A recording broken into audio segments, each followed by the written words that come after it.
नाशिक ग्रामीण जिल्ह्यात महिला मदत कक्षासाठी 40 नवीन मोपेड दुचाकींचे वितरण। नाशिक महिलांच्या सुरक्षिततेसाठी केंद्र व राज्य शासनामार्फत राबवण्यात येणाऱ्या योजनांच्या अनुषंगाने नाशिक ग्रामीण जिल्ह्यातील पोलीस ठाण्यांमध्ये कार्यरत महिला मदत कक्षांसाठी मोठी पायाभूत सुविधा उपलब्ध करून देण्यात आली। पोलीस अधीक्षक श्री बाळासाहेब पाटील यांच्या हस्ते पोलीस मुख्यालय आडगाव येथे 40 नवीन मोपेड दुचाकींचे वितरण करण्यात आले। या कार्यक्रमास अपर पोलीस अधीक्षक आदित्य मिरखेलकर, पोलीस उपाधीक्षक मुख्यालय नितीन कुमार गोकावे, राखीव पोलीस निरीक्षक पंडित चव्हाण, पोलीस निरीक्षक मोटार परिवहन विभाग अनिल घाडगे तसेच महिला मदत कक्षाशी संलग्न महिला अधिकारी व अंमलदार मोठ्या संख्येने उपस्थित होते। या वाहनांना पोलीस अधीक्षक पाटील यांनी हिरवा झेंडा दाखवून मार्गस्थ केले।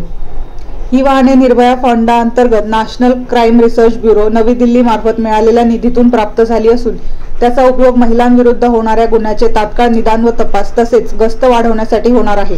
ग्रामीण विभागातील दुर्गम भाग, तालुका व खेड्यांमध्ये कार्यरत महिला मदत कक्षांना संगणक, मोबाईल फोन व अन्य आवश्यक सुविधा पूर्वीच उपलब्ध करून देण्यात आल्या आहेत। आता दुचाकी वाहनांच्या सहाय्याने महिला तक्रारींवर जलद प्रतिसाद मिळेल व महिलांमध्ये विश्वास वाढेल असे प्रतिपादन पोलीस अधीक्षकांनी यावेळी केले।